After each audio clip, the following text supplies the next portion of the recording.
Estamos gravando aqui nesse feriado imprensado, né? O Eustáquio está com um visual diferente atrás.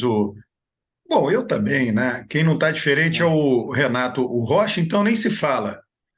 Rocha, aqui antes de a gente começar a gravar, viu, pessoal? O Eustáquio estava dizendo que o Rocha estava numa aldeia indígena, e aí eu emendei dizendo que ele estava mais para quilombola.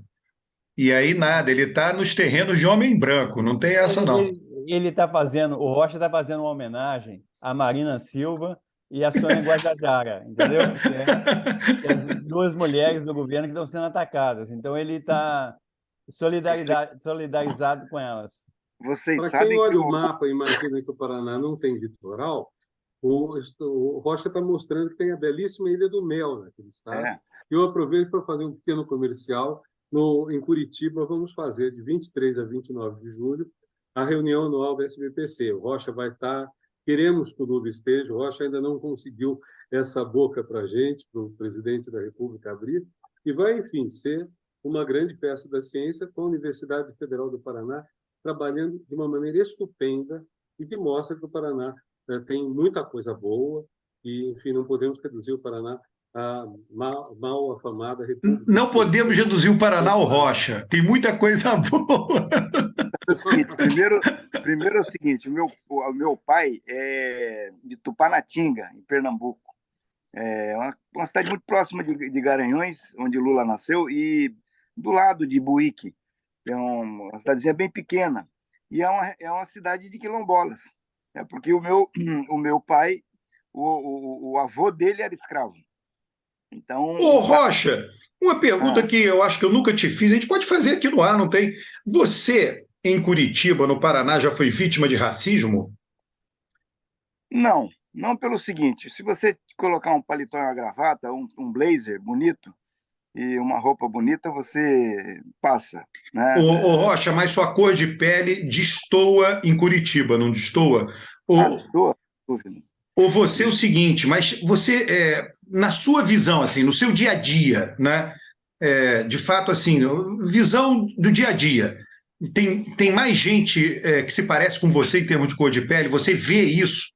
Não, ao contrário, né? Eu sou realmente distor, porque Curitiba é uma cidade que tem poloneses, alemães, ucranianos, russos, francês, a Europa toda, né?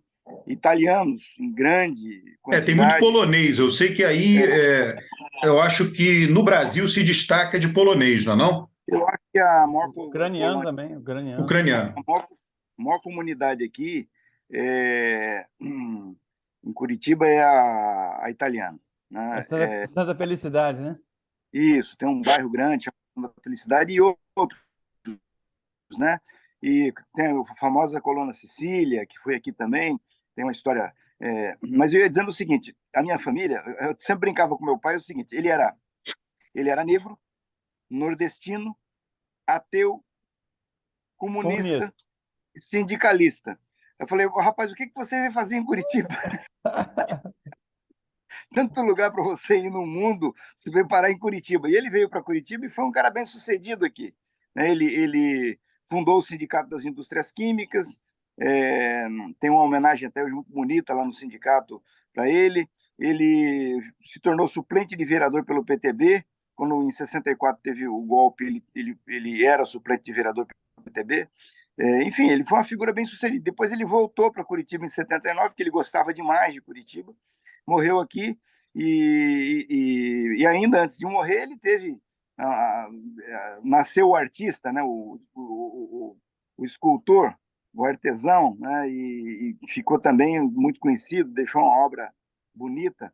E eu brincava muito com ele sobre isso, porque a cor dele, ele era muito mais negro do que eu, né? A minha mãe era branca e ele era bem mais negro do que eu. Enfim, eu não, nem ele nem eu temos registro de qualquer tipo de problema dessa natureza. Ele não tinha. Você não lembra dele ter registro dessa Não, natureza? não, Ô, não. Rocha, agora, de qualquer modo, tem esse cara que foi vereador, agora é deputado estadual, né? O Renato, não é isso? Renato Freitas, né? Uhum. É. Ele, né? E agora também vocês elegeram mulheres, tem aquela Carol Carol D'Artora, da né? Tora. Carol É. da Tora é da hora, acho. Não sei se... O Renato, ela diz que o nome dela é Dartora, né? Eu também falava Dartora, né? Aí depois mudei para Dartora, porque parece que é como ela se chama. Ela se nomeia, né? Duas figuras que foram eleitas, eu reputo, essa política de cotas dos partidos, né? Porque eles acabaram tendo recursos suficientes para fazer uma boa campanha e, como tinham inserção social importante, relevante, se elegeram ambos, vereadores, né? E depois ela deputada federal e ele deputado estadual. São duas figuras com trajetórias diferentes, né? Ela é uma mulher de muita briga, ela é professora. Firme nas posições dela, certo? Só que eu considero que ela tem um discurso mais abrangente, mais amplo, mais, quer dizer, com futuro mais propício para uma candidatura majoritária, né? Ele não, eu acho que ele vai ser parlamentar, a não ser que ele mude também e comece a adotar um discurso para falar mais com os outros setores da sociedade, menos nessa trincheira onde ele está, que é muito importante, muito relevante, mas se quiser ter um futuro de uma eleição majoritária, tem que... Quanto mais ele demorar para fazer inflexão, mais ele vai ficar colado na imagem atual, né? Esse aí tem um ônus e tem um bônus, né? Ela não, ela já está com passos adiantados em relação a isso. E eu acho que uma potencial candidata a prefeito de Curitiba. O Paraná Pesquisa acabou de fazer uma pesquisa agora e mostrou que o Lula já subiu 20 pontos em Curitiba, na cidade de Curitiba, 20 pontos no grau de aprovação dele comparado com a quantidade de votos que ele teve na eleição. Então, isso é muito relevante. E com esse prestígio, o Lula terá em Curitiba um papel importante de eventualmente arrastar alguém para o segundo turno. O Rocha, Bauru é uma cidade muito conservadora, é claro, muito branca, etc. A atual prefeita é uma mulher negra super conservadora, né? Super de direita. Mas é interessante isso, tá? A cor não foi uma barreira para ela ser eleita na eleição majoritária. Ela está no lugar certo. Algum conservador ia ser eleito lá. Foi uma conservadora mulher negra. Assim, o pessoal fala muito de Curitiba, Alberto, mas eu quero dizer uma coisa para você. O Rafael Greca se elegeu prefeito de Curitiba a primeira vez quando Curitiba fez 300 anos. Foi um belo prefeito, fez uma boa gestão e não podia se reeleger naquela época. E agora ele se reelegeu de volta, em 2016, né? E depois se reelegeu em 2020. Nessa reeleição dele, trouxeram para o debate na campanha, um dos candidatos, a coisa da opção sexual, né? O cara ficou dizendo que o Rafael é gay e tal, não sei o quê, e essa coisa começou a ser falada na eleição e tal, e aí chegou uma hora, numa entrevista, ou num debate de televisão, não me lembro agora, mas foi uma coisa pública, que o Rafael olhou para o sujeito e falou assim: escuta, eu não vou governar a prefeitura com a bunda, qual é o seu problema? Entendeu? Tá? E ganhou a eleição. Então, assim, Curitiba tem essa coisa da República de Curitiba, mas é uma cidade que elegeu o Renato, elegeu a Dartora, né? Vários situações de pessoas com deficiência eleitas e grandes escritores, né? Grandes escritores, né? Leminski, tal. Né? O Leminski e tal. Curitiba tem uma trincheira progressista muito relevante e com muita inserção na cidade, né? Boa de briga. Então, tem essas tensões à direita, mas também quando você acha alguém progressista com um perfil bom, a cidade abraça, acolhe, independentemente da cor, não tem isso não, entendeu? Deixa eu mostrar para vocês, estou lendo um livro, eu estou falando desse assunto, estou lendo esse livro aqui, ó. É bom pra caramba, ó. Legacies of Race, Identities, Attitudes and Politics in Brazil, do Stanley Bailey, baseado em pesquisa quantitativa, muito bom. Pesquisas, inclusive, que eu coordenei, 2 delas eu coordenei. Ele utiliza 3 pesquisas. Né? É muito interessante, né, que ele, pela pesquisa, vocês vão gostar disso, né, esse livro, ele mostra, por exemplo, aqui no Brasil você faz pesquisa e pergunta para a pessoa dizer a cor dela, e pergunta para o entrevistador dizer a cor da pessoa que foi entrevistada. elas não coincidem. Você tem, ele chama, os limites ficam borrados. Nos Estados Unidos, quando fizeram isso, é 99% igual. Tudo coincide. No Brasil, não. Aí ele pede para. Isso a gente tem na nossa pesquisa aberto. Aberto, o termo moreno aparece direto, moreno. Qual sua cor? Moreno, morena, moreno, morena, morena. E eles se classificam por tudo quanto é cor. Aí ele pega o aberto, quem se diz preto no aberto, quem se diz pardo no aberto, e vai cruzando. Aí mesmo o preto, quando vai para a classificação do IBGE, do aberto, um percentual imenso vira pardo. Então ele diz o seguinte, olha, é muito difícil ter um movimento negro no Brasil, porque você não tem limites de classificação de cor ou racial que sejam claros, como é o caso dos Estados Unidos. Os limites são todos borrados. Né? É muito interessante. E aí, isso é um capítulo. No outro, ele mostra que não tem uma cultura negra no Brasil. De novo, baseado nas pesquisas. O samba é negro. Quem é que gosta do samba? Os brancos gostam da mesma proporção que o negro. Pagode, os brancos gostam da mesma proporção que o negro. E por aí vai. A única coisa, numa pesquisa no Rio de Janeiro, que os negros gostavam um pouco mais do que o branco, era funk. Mesmo assim, funk não tem uma... Né? Então, você não tem uma cultura negra separada no Brasil, até por conta do esforço lá do Getúlio Vargas, lá atrás, de pegar todas essas grandes coisas que estavam rolando e transformar em coisas nacionais. Então, tudo que era negro virou coisa nacional. Então, na verdade, um branco no Brasil, a cultura branca é muito negra já. Então, você também... Gilberto Freire tem uma certa razão, né? Não, mas aí ele pega o seguinte, é bem interessante, tá? Aí, um capítulo ele lida com isso, da miscigenação, democracia racial, ele diz o seguinte, os brasileiros igualmente, também os percentuais são iguais, brancos e negros, ou pretos e pardos, consideram que há racismo no Brasil e que o racismo e que tem um elemento estrutural, no seguinte sentido, que vem lá da escravidão, bababá, é igual, percentual é igual. Então ele vai dizer o seguinte, é bem interessante, ele vai dizer que a ideia de miscigenação e de democracia racial não é a ideia que as pessoas creem que aconteça, mas é uma utopia.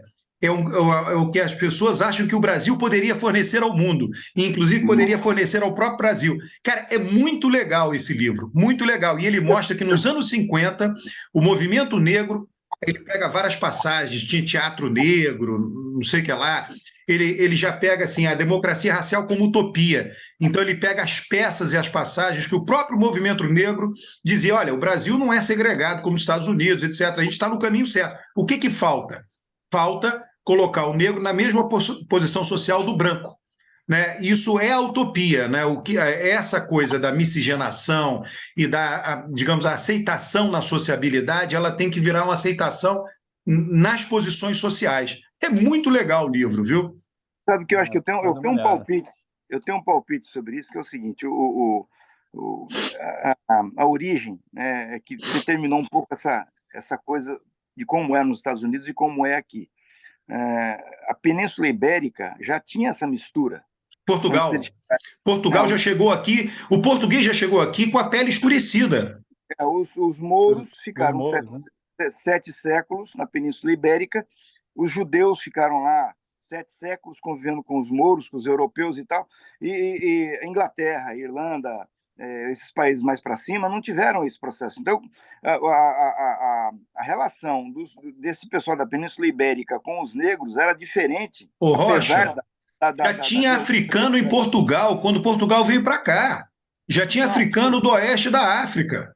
Não, e não só isso. Portugal começou a levar escravo da África para Portugal mesmo em 1200. Né? Não, eu acho que foi 1400 e tanto. Eustáquio está nas crônicas, e é justamente na época do infante Dom Henrique. Isso, exatamente. Eu errei na conta aqui. Começo de 1400. E começou na Ilha da Madeira, né? Principalmente na Ilha da Madeira.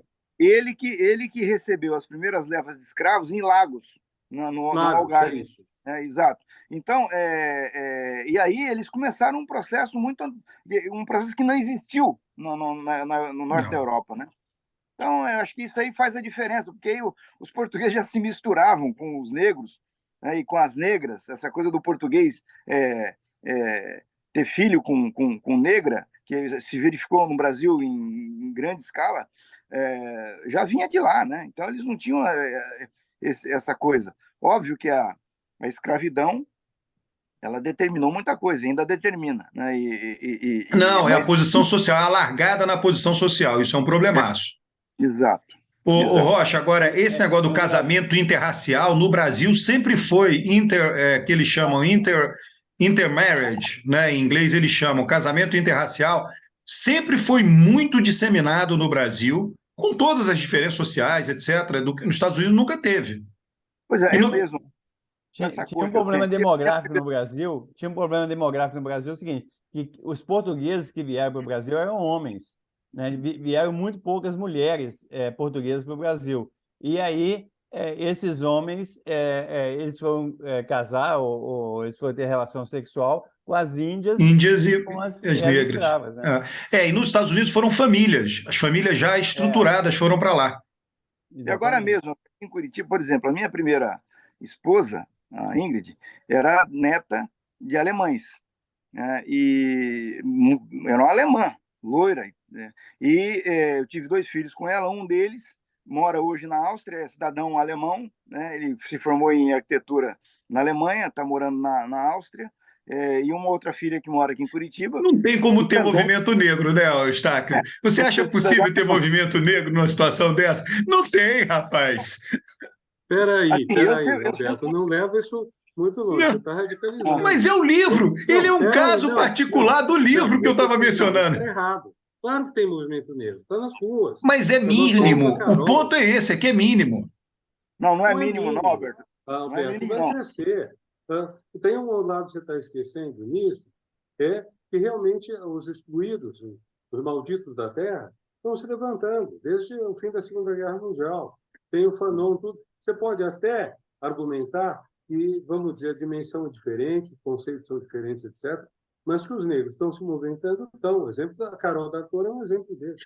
Então, uma coisa não implica a outra. Não dá para tirar Não, o o cara tem um fato de que... austríaco em casa, que foi parar na Áustria. Mas olha só, deixa eu só dizer, Renato, é interessante esse livro, que é o seguinte: a visão que os brancos têm dos negros nos Estados Unidos é oposta da que os negros têm dos negros nos Estados Unidos. No Brasil é igual.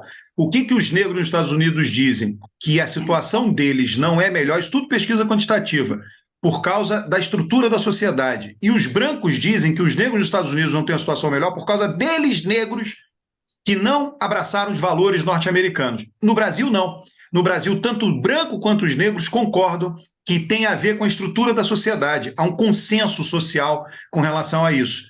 Né? É muito Roberto, interessante. até certo ponto, quando você vê o racismo explícito de tanta gente aqui, você não vai dizer que os racistas que dizem que negro é vagabundo, que negro é preguiçoso, que eles acham que eles culpam a estrutura da sociedade. Não, eu Eu estou faço falando um de pesquisa paralelo. quantitativa, Peraí. tá, Tudo Renato? bem, pesquisa quantitativa, Você está Alberto, você pegando sabe casos fazer. isolados. É claro que tem esses casos, porque está Bom, lá no não dá para percentual discutir pequeno desse da jeito, né? pesquisa.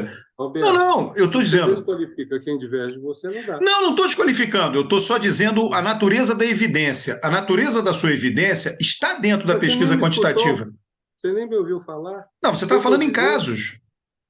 não estou falando só em caso. Estou falando, vamos pegar o caso, por exemplo, já começamos com Curitiba, República de Curitiba. Teve 2 discursos muito diferentes sobre a corrupção. A extrema-direita pegou o discurso que era a falta de caráter da esquerda. Na esquerda, você teve gente como Tasso Genro, que não é nenhum extremista, dizendo a estrutura do Brasil favorece a corrupção. Então, tem uma explicação estrutural, uma explicação pelo, vamos dizer, pela moralidade. Bom, eu acho que é um lado paralelo. As mesmas pessoas que acham que corrupção é coisa de esquerdista porque esquerdista é bandido, são pessoas que tendem também a achar que a corrupção, que o atraso dos negros, a pobreza dos negros, é culpa de gente vagabunda. Esse discurso da meritocracia traz no seu reverso, eu não estou dizendo que você tem esse discurso, eu estou falando na terceira pessoa, não na segunda.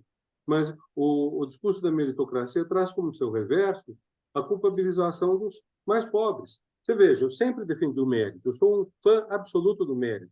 Fui diretor de avaliação da CAPES, que é um negócio que fecha curso de pós-graduação ruim. Agora, eu distingo o mérito verdadeiro do falso mérito. Aquele moço, neto do Tancredo, que recebia um salário para ficar na praia no Rio, e quando foi governador de Minas, perguntou se podia governar Minas desde o Rio, Aquele moço falava em meritocracia, qual é o mérito dele? Agora, quando você pega um aluno pobre, negro ou não, mas de escola pública, que entra no vestibular por cotas, e ao terminar o curso está melhor do que os colegas não cotistas, e isso não é caso isolado, são pesquisas, mas você pega isso, você vê meu verdadeiro mérito. É isso que a gente tem que pegar. Não, desculpa. Assim, vamos para outro assunto, porque acho que Mas, eu queria tratar professor, bastante. professor, antes de você mudar, eu só queria registrar, anotar um discurso que é muito comum por aqui. Tá? Você encontrar descendentes de italianos, alemães, poloneses, desse pessoal que veio da Europa, né, comprou uma passagem lá no cais, lá na Europa, e pobre, deve ter economizado para comprar essa passagem, veio para o Brasil em busca de oportunidade. Né? É muito comum você ver os descendentes dessa gente com a seguinte expressão: olha, eu não tenho nada a ver com essa história, eu nunca escravizei ninguém, meu pai nunca escravizou ninguém, nós não escravizamos ninguém, isso não é um problema nosso. Esse negócio de reparação, de cota, isso aí nós não temos nada a ver com isso. Nós queremos e reclamam contra a cota que tem na universidade, porque eles acreditam piamente que a cota retira a vaga deles, entendeu? Então isso é muito presente aqui. Tá, mas olha só, isso daí, posso dizer, pesquisa. Eu estou abrindo o livro do Stanley Bailey, tá? É, é, discriminação racial impede os negros de conseguir melhores empregos e ter uma vida melhor. Não negros, 86% concordam com essa afirmação. Brancos, 77%, a diferença é 9%. Os negros ainda estão sofrendo os efeitos da escravidão. Não negros, 73% concordam com essa afirmação. 73% dos não negros, tá? E brancos, 67%, a diferença é 3%. 6%. É muito próximo. Nos Estados Unidos não é assim, é o oposto nos Estados Unidos. Isso você tem razão. Assim, essa visão racial do Brasil e dos Estados Unidos ela é muito diferente mesmo. Ela é muito diferente. Bom, Não, que tem diferença, tem. O ponto que eu não concordei é que, vamos dizer, não exista futuro para o movimento negro no Brasil. Não, quando eu fui atrás do Stanley Bailey, achei o livro, mas achei, sobretudo, referência a uma plaina. Existe uma plaina com o nome dele. Então, é um homem multitarefa. Né? Deixa eu contar uma historinha. Uma vez eu soube conversando com um padre jesuíta do Rio Grande do Sul, forte sotaque alemão, ele me contou numa cidadezinha do estado em que um negro chegava para ele e dizia: nós, os alemães desta cidade. Quer dizer, existe realmente uma penetração de culturas, que é uma coisa muito bonita, embora no caso fosse meio cômica, tragicômica, talvez, o cara se assumir. Mas eu queria propor a vocês a gente tratar um pouco do Julian Assange. Ontem, ele perdeu mais uma ação no tribunal inglês, está ficando perto a entrega dele para o sistema americano. Ele está há 10 anos preso sob uma acusação de estupro, que a própria Suécia renunciou. Então, a gente tem todo o pessoal bonito, a Suécia com a liberação sexual, o Reino Unido com a democracia, os Estados Unidos também, fazendo de tudo para fazer esse homem morrer na cadeia. Um homem a quem o mundo deve a revelação de coisas muito importantes. Então, eu acho que não digo nós aqui, mas, enfim, os democratas em geral, temos que lutar, porque ele e o Snowden fizeram um papel muito importante. Ontem eu conversava com um amigo jornalista, ele fez uma diferença. Diz que o Snowden mais ou menos traiu sua missão, porque ele era funcionário da defesa americana, e que o Assange não fez mais do que seu papel de jornalista ou equivalente. Eu falei, olha, trair é extremamente meritório, pegando o caso de Antígona. Trair quando a lei é injusta, quando a missão é injusta, é correto. Então, se o Snowden foi a pessoa que começou a denunciar esses crimes nos Estados Unidos, então ele merecia uma estátua, um prêmio Nobel, o Assange também, mas não ser perseguido. E vejam, porque como uma coisa é perversa. Eu, claro, que sou contra a invasão da Ucrânia, contra a guerra russa na Ucrânia, nem todos achamos isso, mas eu sou contra. Mas os Estados Unidos e os aliados ocidentais gostam muito de construir essa imagem de que eles são do bem e que o outro lado é do mal, a tal ponto que o próprio Snowden, indo para Hong Kong, que é a China, e depois para a Rússia, fica uma espécie de agente hipotético de Putin, que ele não foi, mas foi o espaço que teve. E eu lembro a canalice daquele presidente francês muito ruim, François Hollande, que quando o Evo Morales estava voltando de algum lugar da Europa, fez revistar um avião presidencial no aeroporto, acho que de Paris, para ver se o Snowden, ou não estava escondido, o Snowden, não estava escondido. Quer dizer, uma coisa de satélite, país subalterno. Não é à toa que o Hollande foi varrido do mapa, né? Quer dizer, foi o assassino do Partido Socialista, o suicida do Partido Socialista. Desculpe o desabafo, mas é que eu estou revoltado com essa história de um homem há 10 anos preso, primeiro confinado numa embaixada, depois preso mesmo na cadeia, e acho isso uma coisa infame, e acho que, enfim, para usar um termo altisonante, a consciência democrática do mundo tem que se manifestar. Ô, Renato, é muito interessante. Eu queria até perguntar uma coisa para você e para o Rocha, que eu tenho uma dúvida, já conversei com pessoas também que me perguntaram sobre isso. É a questão seguinte: denunciar esses crimes de guerra, e tal, eu acho uma missão civilizatória super importante. Agora, essa distinção que você fez, né? O Snowden era funcionário, né, americano. Então, quando ele denunciou, isso é uma traição? Quer dizer, ele pode pegar uma prisão perpétua, etc. E qual que é a Legalmente, diferença? é traição, sim. E qual que é a diferença para o Assange? Por exemplo, igual você falou, o Assange é mais um jornalista. Então, ele divulgou, como ele não tinha nenhum emprego público nem nada, ele pode ser condenado por causa disso? E exatamente porque ele não pode inventar um outro crime para ele? Olha, eu não sei qual a legislação específica dos Estados Unidos, do Reino Unido, sobre isso, porque, em princípio, você extradita por algo que é crime nos dois países. Então, para a Inglaterra entregar, eu estou falando Inglaterra e não Reino Unido, porque o sistema legal inglês é bem diferente do escocês. O escocês é o sistema legal de direito romano, e ele está preso na Inglaterra. Em princípio, teria que ser crime nos dois países. O que eu leio de vez em quando é que existe a lei dos serviços, dos segredos oficiais na Inglaterra, é uma lei muito severa, e ela pode ser utilizada para pegar jornalista. E acho que essa é uma coisa que talvez esteja naquele ato patriota, Patriot Act, que foi editado logo depois do ataque às Torres Gêmeas dos Estados Unidos. Eu suponho que, se não tiver na letra da lei, não haveria como fazer essa extradição. Agora, o problema é que existe algo acima da lei. Quer dizer, a legalidade é inferior à legitimidade, é inferior à ética. Não podemos levar isso longe e veja, esse é um assunto que bate num tema ético, filosófico muito importante, que é da desobediência civil.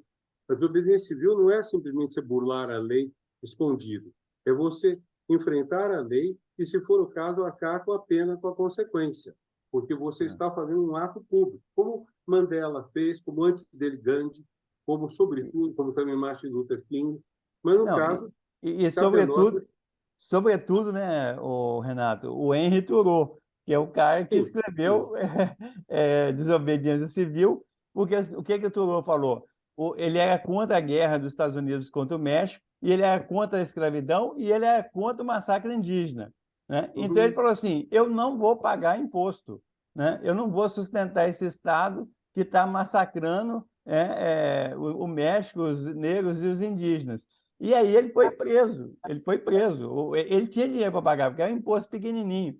Mas é uma questão filosófica. Ele falou assim, eu não vou sustentar esse Estado, eu vou fazer uma desobediência civil. E aí que ele escreveu o livro Desobediência Civil, que inspirou Gandhi, Martin Luther King, Tolstói, Mandela depois, né? Mandela depois não entra na desobediência civil, foi revolucionário mesmo. Mas hoje eu vou receber um aluno meu, José Altran, que está fazendo doutorado sobre ele, e eu gosto muito do episódio, continuando o que você disse, que ele está na cadeia, e um amigo dele, Ralph Waldo Emerson, vai visitá-lo e diz, tristes tempos esses em que há pessoas honestas como você que estão na cadeia. Ele responde, tristes tempos esses em que há pessoas honestas como você que estão fora da cadeia. É muito boa a frase. Não, ele é um frasista, assim. O Renato, Thoreau, agora eu gosto muito de citar o Thoreau, porque, assim, ele tem cada... E o Thoreau, assim, além de ter desobediência civil, ele escreveu o Walden, né? O Walden vamos dizer assim, é um manual de ecologia escrito na década de 1840, Porque tem gente que pensa que ecologia hoje, né? é coisa moderna, né? O cara escreveu em 1840. Esse aí a Marina leu. Com Assim, certeza. em relação a isso, eu recomendo sempre, quando surge esse assunto, eu recomendo sempre a leitura do Humboldt. O Humboldt veio para a Venezuela no final do século XVIII para pesquisar a natureza. Ficou 3, 4 anos, foi talvez o primeiro que, por essas bandas, detectou o efeito do assoreamento do rio em razão do desmatamento das margens do rio. Muito interessante. Agora, em relação a essa questão do Snowden... Não, aqui, ó, eu queria só pegar só para vocês verem. Ó, o Walden é uma edição toda espetacular, toda com a fotografia do lago, etc. E eu tive lá, porque é perto de Boston, né? Eu nadei no Lago Walden, tá? Aí lá foi lá que você falou para mim que pegou aquela ameba lá, não foi? Tava lá. Tem nada disso, não. Não, isso são nos rios de Minas. Olha aqui. Não, Rocha, só para falar que você falou do Humboldt, ele nomeia, é um dos caras que mais nomeia rio, corrente, cidade no mundo inteiro. O Eustáquio me recomendou um livro, A Invenção da Natureza. Ele foi o cara que inventou, é muito legal aquele livro, A Invenção da Natureza, excelente, excelente. Ele é precursor nessa área, mas em relação ao Snowden, eu queria dizer assim, só para anotar aqui... Eu tenho uma visão, eu quero trazer outra visão diferente do Renato, hein? De lideranças institucionais, né, pessoas que ocupam um cargo relevante no mundo, certo? Talvez o presidente Lula seja o único que tenha se manifestado publicamente em relação a essa questão do Snowden. É uma tristeza mesmo.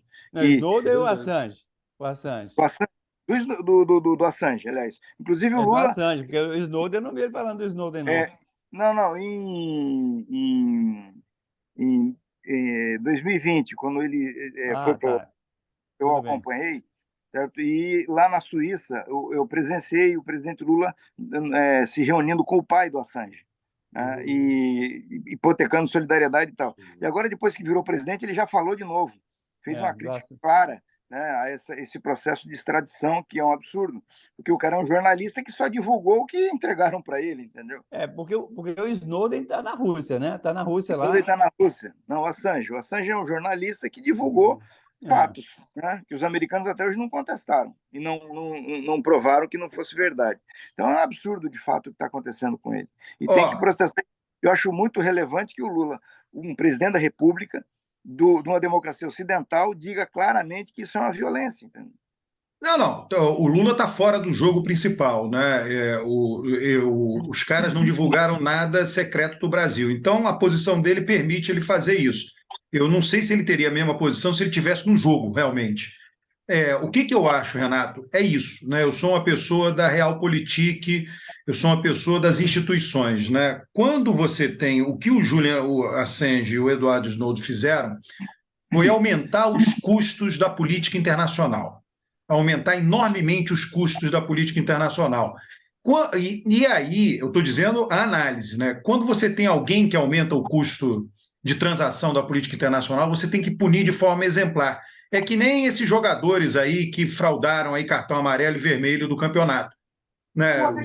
Você joga a falta de credibilidade do campeonato, então você tem que punir exemplarmente. Um foi banido já do futebol. Eu defendo que todos sejam banidos do futebol, justamente para que sirva de sinalização para os outros que sejam tentados a fazer isso. Então, no meu entender, as punições ao Snowden, né, enfim, e ao Assange tem muito a ver com isso. Os chefes de Estado dizendo essa turma está aumentando demais o custo das relações internacionais. A gente tem que cortar isso pela raiz, tem que ser uma punição exemplar para que isso não se repita. Basicamente é isso que está acontecendo. É a realpolitik funcionando. Mas esse é o ponto que exatamente 100 anos atrás, um pouquinho mais de 100 anos atrás, foi uma das grandes questões da Primeira Guerra Mundial. Quando houve a Revolução Bolchevique, esquece que foram comunistas, comiam criancinha, andavam com faca entre os dentes, com muita habilidade para não conseguir não cortar a boca, mas andava com faca entre os dentes. Esquece esses hábitos ruins dos comunistas, pobre do avô da família do Rocha, que se nutriu de crianças. Né? Comunista nada, o cara é um empresário do setor advocatício. Não, eu estou falando... Não, você esqueceu, eu estou falando de 100 anos atrás. 100 anos atrás não era esse caso. Quando a Revolução Russa ocorre, o que ela divulga? Divulga os tratados secretos, que prometiam dividir pedaços da Áustria, Hungria, da Alemanha e tudo mais, da mesma forma que as potências centrais faziam.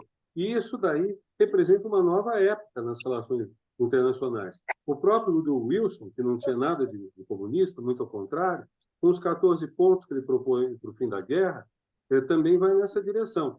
Claro que há um bom argumento de que aumentou o custo das relações internacionais. Da mesma forma que, se alguém luta contra o escravagista, aumenta o custo da escravização. Claro, é uma luta. Agora, por exemplo, o próprio Freud detestava o Woodrow Wilson, porque acha que o Woodrow Wilson, com seu idealismo, criou catástrofes na Europa. É possível, os processos históricos são complexos, mas levando longe o seu argumento, que eu considero como argumento, levando longe o seu argumento, a gente nunca vai resistir aos esbulhos, porque toda resistência ao esbulho aumenta o custo. Então, se alguém rouba você e você resiste, aumenta o custo do roubo, é para aumentar mesmo o custo do roubo. É para aumentar mesmo o custo das relações internacionais pautadas no crime. Quer dizer, é para tentar evitar que não haja mais invasões do Iraque, do Afeganistão, da Ucrânia, sabe? É isso daí. Bom, talvez a gente pudesse pensar um pouco em Brasil, né? A gente não falou de política brasileira, estamos perto do fim. Desculpe estar me metendo no assunto, viu? Deixa só é o seguinte, o Alberto relativizou a importância da manifestação do Lula. Assim, esse argumento que você usou em relação ao Lula, Alberto, serve também para o presidente da França, para o presidente da Alemanha, o presidente porque eles não foram ofendidos diretamente pelo ato do Assange, né? Então, portanto, a posição do Lula tem muito valor, porque presidentes na mesma condição que ele estão adotando postura de acolher essa violência. Mas sabe o que é, Rocha? Eles estão no jogo, cara. Ali é o primeiro mundo, é o hemisfério norte, entendeu? O Lula, geopoliticamente, o Lula está muito confortável para fazer isso. A Alemanha, a França, não. Porra, se eles fizerem isso, vão receber um telefonema, um puxão de orelha. O Lula não. Quem é que vai puxar a orelha? Deixa o Lula falar o que ele quiser falar sobre isso, porque sabe que não influencia nada. E o Lula, inteligentemente, tira vantagem dessa situação. Ele não está certo, ele está agradando a base dele.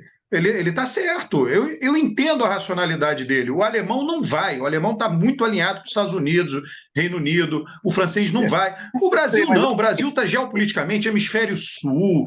Não é parte do jogo pesado, entende, Rocha? Um outro presidente brasileiro não faria o que ele está fazendo. Eu concordo. Né? Por quê? Porque isso agrada a base dele. O outro não teria essa base. Mas em relação a isso, eu queria já, mudando de assunto e atendendo aí a angústia do professor, é o seguinte, o Lula mostrou essa semana que, de fato, ele não é um presidente que passa por cima, né? O Lira tentou usar aquele projeto da reforma administrativa para enquadrar o Lula e se deu mal, né? O Lula falou para ele, tudo bem, então você manda isso aí para o plenário, manda votar e vamos assumir as consequências. Eu assumo as minhas e você assume as tuas, né? E provou que assim, a política ainda está viva, né? Rocha, tem uma coisa importante que a gente tem que chamar a atenção, né, que todo mundo sabe em Brasília. Tudo que foi aprovado, isso faz parte do jogo. Eu não estou criticando o governo de modo nenhum. Tudo que foi aprovado até agora se deveu a movimentações do Lira. Foi porque o Lira quis aprovar, porque o governo não tem base ainda. Eu acho que isso faz sentido para Lula. Lula está dizendo o seguinte, não vou formar base. Deixa aprovar o que eles quiserem aprovar. E que o que eles quiserem, o personagem principal é o Lira. E eu não vou ficar devedor do Lira, porque ele vai aprovar porque ele quer aprovar, e não porque eu sentei com ele para ceder o que ele me pede. Tá? Então, a gente tem que pensar nisso. O governo está sem base, tudo que foi aprovado se deve ao Lira. Isso é bem interessante que está acontecendo agora. Você tem razão, é isso aí mesmo. Entendeu? O que eu estou realçando nessa tua leitura, que está correta, é que o Lula não aceita se submeter. Entendeu? É isso. E aí, Rocha, o que a gente está vendo? Você tinha, né, duas coisas que foram aprovadas de grande interesse do Lula, né? Antes de ele tomar posse, liberar recurso do teto, que aí permite, não foi só Bolsa Família, foram várias coisas, né? Agora o arcabouço fiscal. E talvez tenha uma terceira, que seja o projeto de reforma tributária, que é muito complicado por razões que não dizem respeito ao governo, porque é difícil mesmo. Ninguém nunca conseguiu. Eu gostaria que o governo se empenhasse um pouco mais, mas é difícil, eu sei que é difícil. Tá? Agora, no Senado tem a aprovação do Zanin, né? Sim, o que eu acho que o Lula tem? O Lula hoje tem o Senado do lado dele e tem boas conversas com o Supremo. Não é que o Supremo vai fazer o que o Poder Executivo quer, longe disso, né? Mas ele tem interlocução. Então, todas as loucuras que a Câmara fizer, elas são barradas ou pelo Senado ou pelo Supremo. E o Lira não é bobo, o Lira é inteligentíssimo, ele já viu isso, entendeu? Ele já está vendo isso. Eu acho que você está correto. Eu acho que o Lula ele conseguiu ajustar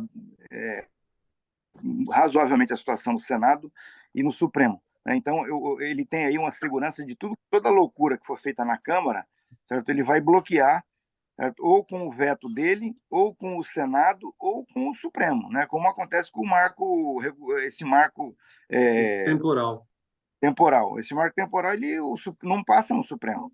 Não passa? Então, não passa. passa. Vai ser rejeitado. O Supremo vai bloquear isso, não tem condição. Então, mas enfim, isso dá, de certa forma, um equilíbrio interessante. Porque o Lira também, apesar de todo o autoritarismo da pessoa dele, né, de tratorar, passar por cima, ele está enxergando que o buraco é mais embaixo com esse governo. Ele não pode fazer o que ele fez durante o governo Bolsonaro, porque ele vai ter problema. Né? E a vida dele é mais curta. Né? Ele daqui a 1 ano e 7 meses ele tem uma eleição. O Lula ainda tem 3 anos e 7 meses pela frente. Né? E aí, Rocha, o que eu acho? O Lula não quer pagar o preço do Lira e ele está dizendo: tá bom, eu não tenho que aprovar tudo que eu gostaria de aprovar, eu vou governar com o que está aí. Eu acho que ele, enquanto o Lira estiver aí, eu acho que ele aceitou um pouco isso. Tá? O Lula preferiu isso, não ter que pagar o preço do Lira. Uhum. Porque ia ser o seguinte: se o Lula entra nesse jogo que o Bolsonaro entrou, ia ser uma desmoralização completa. Agora, tem uma coisa, tá, Rocha, que os deputados hoje têm, o que eles não tinham, por exemplo, há 6 anos atrás ou há 5 anos atrás. Eles têm 30 milhões por ano para gastar. Tá? Então, isso é impositivo. O governo pode segurar um pouco. Não liberou em junho, liberou em julho, agosto, setembro, vai sair. Né? Eles terão, no ano orçamentário, aqueles 30 milhões. Os senadores, 50 milhões. Né? Isso anualmente, em 4 anos. Né? Os senadores por 8. Isso eles não tinham, simplesmente eles apresentavam a emenda, não era liberada. Há 5 anos atrás não tinha, não existia. Né? Então, os deputados vão querer mais, eles vão querer outra coisa. No Brasil é assim: olha, eu vou votar a proposta que você enviou. O que eu ganho com isso? Essa é a pergunta, tá? Então, nós temos isso pela frente. Em relação a isso, eu me lembro muito que não sei se o professor conhece o Clemerson Cleve. Não. É da Unibrasil aqui em Curitiba. O Clemerson foi meu colega de escritório durante 13 anos, um grande amigo, e eu me lembro quando surgiu essa discussão da obrigatoriedade das emendas, né? Eu discuti isso com ele, e ele era a favor. Dizia: não, acho que essa coisa do tudo ficar na mão do presidente, o presidente tem o direito de liberar ou não liberar uma verba do deputado, enfraquece demais o parlamento, precisa mudar e tal. Isso não faz tanto tempo, essa discussão que eu tive com ele. E aí, o parlamento, aos poucos, foi crescendo, tornou a emenda impositiva, certo? E da emenda impositiva evoluíram para o orçamento secreto. Né? É o seguinte: eu digo assim, quando você abre a porta do inferno, não fique achando que vai sair anjo de lá, entendeu? Mas, Rocha, é isso. O que você está falando é o seguinte... Vou contar uma história para vocês aí. Deixa eu contar uma historinha rápida, Roberto. Esse é uma emenda constitucional do começo de 2015, que eu, na época, estava completando 4 anos de colunista no Valor Econômico e escrevi um artigo dizendo que era antirrepublicana, porque dava a cada indivíduo, cada um dos 594 parlamentares, a decisão, independentemente de voto e de sanção, para onde iria o dinheiro por ele destinado. Eu escrevi isso, ataquei muito. Aí, 10 dias depois, fui chamado pelo Mercadante a ir para Brasília encontrar com a presidente Dilma, que me convidou a ser ministro de Educação. Terminada a audiência, e combinado tudo, eu lembrei que tinha uma postagem minha. Na verdade, o artigo estava saindo, mas uma postagem minha mais dura ainda com o Cunha. Então, na antessala do Mercadante, eu coloquei a postagem em modo privado, né, para tirar isso. E, na verdade, eu creio, mais do que isso, Rocha, que esse é um sinal inicial, agora saindo da indignação ética para análise, é um sinal inicial da perda de protagonismo do Poder Executivo.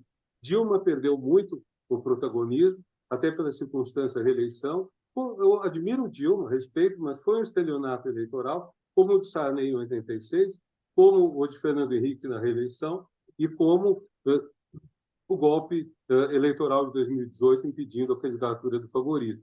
E aí o que acontece? Ela colheu os frutos disso, e foi enfraquecendo a presidência ainda mais na medida em que ela e Mercadante decidiram brigar com o Cunha, porque o Lula não está fazendo com o Lira. Né?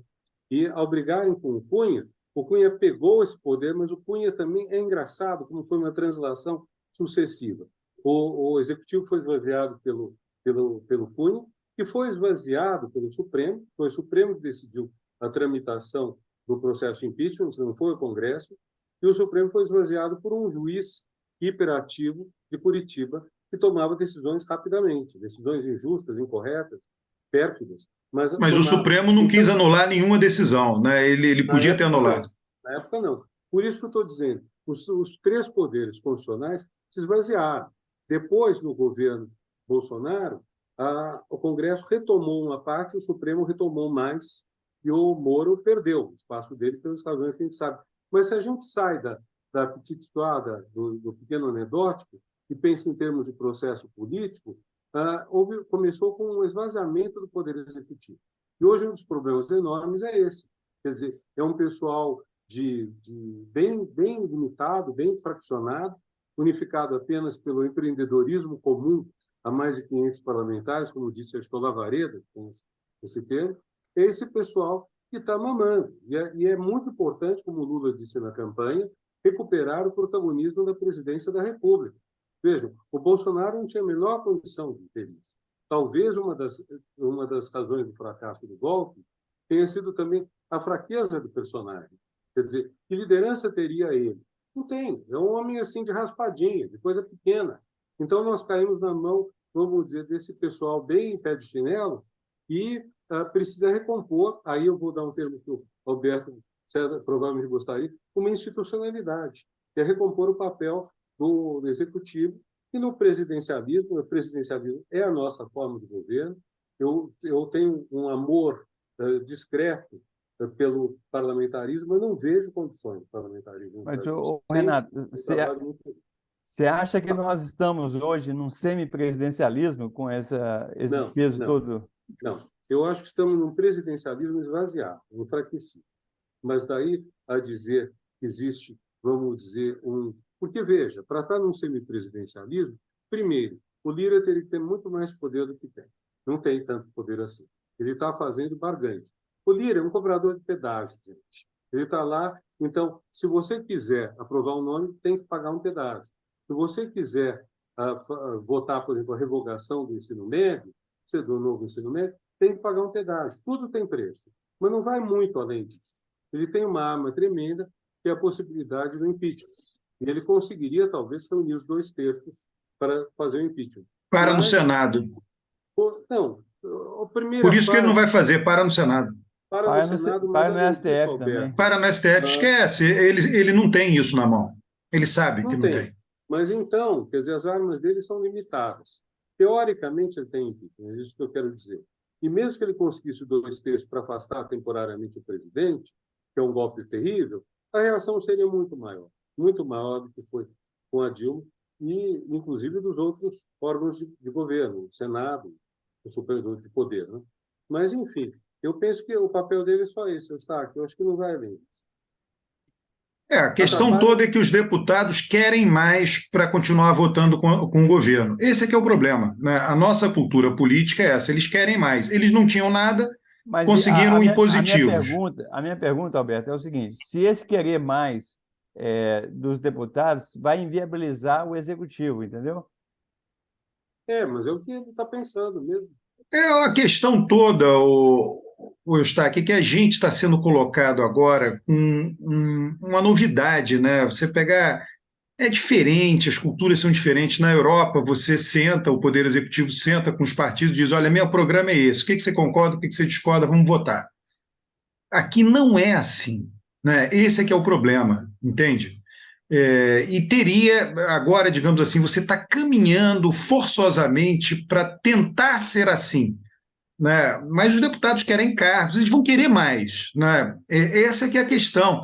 Eles antes, o que acontece? O Peru, qual é o grande problema do Peru? Cientista político, Carlos Pereira, estuda o Peru. O grande problema do Peru é que os deputados não dependem em nada do poder executivo, absolutamente nada. Por isso que tem tanto impeachment lá. Já que eles não dependem em nada, eles vão lá e dizem: agora tira esse cara.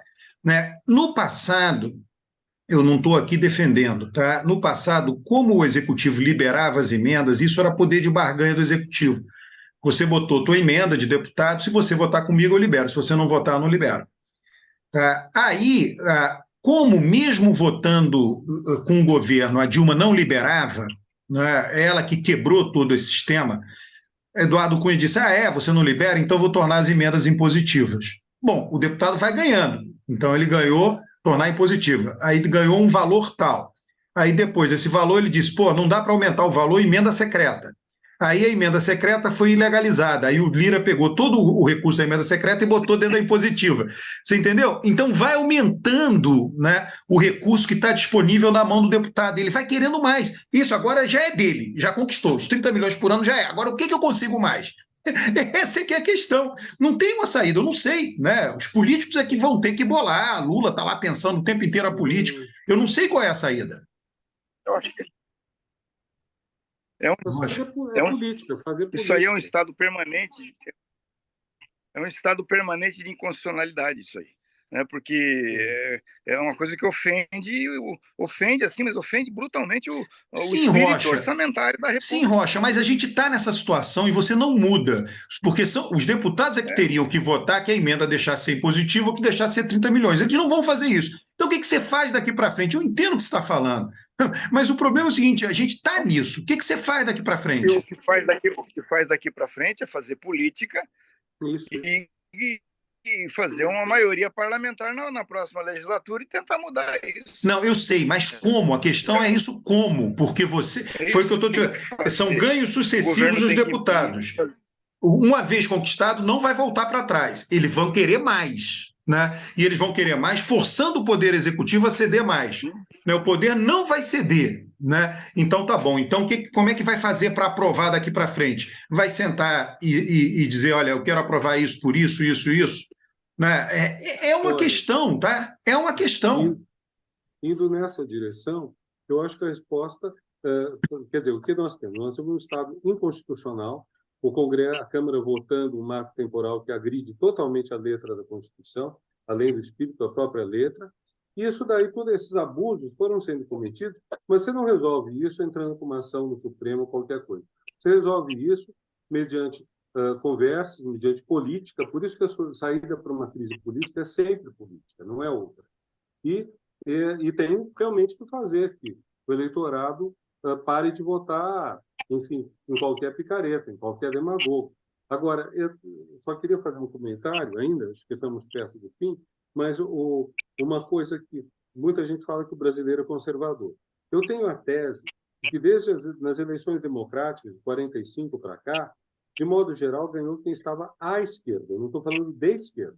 Dutra não era de esquerda, nem Juscelino, mas Dutra estava à esquerda de Eduardo Gomes e Getúlio à esquerda de quem quer que fosse, Cristiano, o próprio Gomes, Otávio, não sei, concorreu em 50. E assim foi. De modo geral, eles ganharam. Só não ganharam quando a direita entrou com demagogos, com outsiders. 3 demagogos, perto da extrema-direita, a Jane, o Collor e o Bolsonaro, e um outsider de qualidade, que foi o Fernando Henrique. Mas nunca nenhum deles era um orgânico da direita. Então, o que nós temos? Nós temos nas eleições presidenciais, de 2002 para cá, uma vitória constante da esquerda, exceto na eleição fraudada de 2018, em que o favorito não pôde concorrer. Onde que a direita ganha? No Congresso, nos estados, um tanto nos municípios. É isso. Então, esse é um ponto que tem que ser colocado. Eu não acho, então, que o eleitorado brasileiro seja conservador. O que acontece é que nas eleições em que as pessoas prestam mais atenção, que são para o Executivo, e sobretudo para o Executivo Federal, as pessoas votam muito conforme interesses em ter uma vida melhor, ter uma vida socialmente mais qualificada, tudo. Para os outros é a demagogia que impera. Eu não sei se vocês concordam, não sei nem se temos tempo. Renato, deixa eu só completar mais ou menos o que você falou, pegando a questão do voto feminino, né? Tem muita discussão dizendo que é o seguinte, a população brasileira não vota em mulheres porque você tem poucas mulheres no parlamento brasileiro, né? Mas se você pegar o eleitorado vota sim, porque ele votou 2 vezes na Dilma, quer dizer, uma mulher para presidente da República. Então, assim, essa baixa participação feminina no Congresso Nacional, ela se deve muito mais às barreiras que tem dentro do partido do que a uma concepção do eleitorado.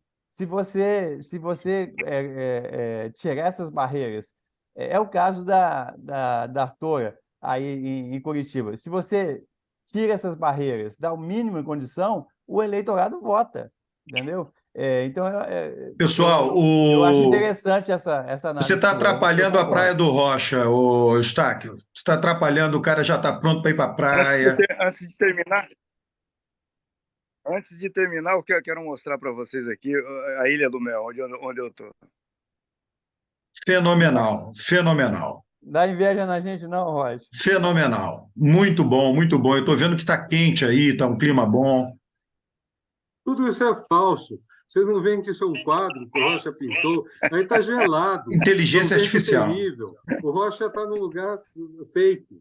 O Rocha gosta tanto de fake news que botou uma fake picture no fundo. Rocha, você vai me levar para jantar em julho, quando eu estiver aí. Viu? Vamos, está combinado. Tá, você vai tomar um vinho comigo em casa. Um abraço. Grande abraço para todos, queridos. Bom passeio, Gustavo.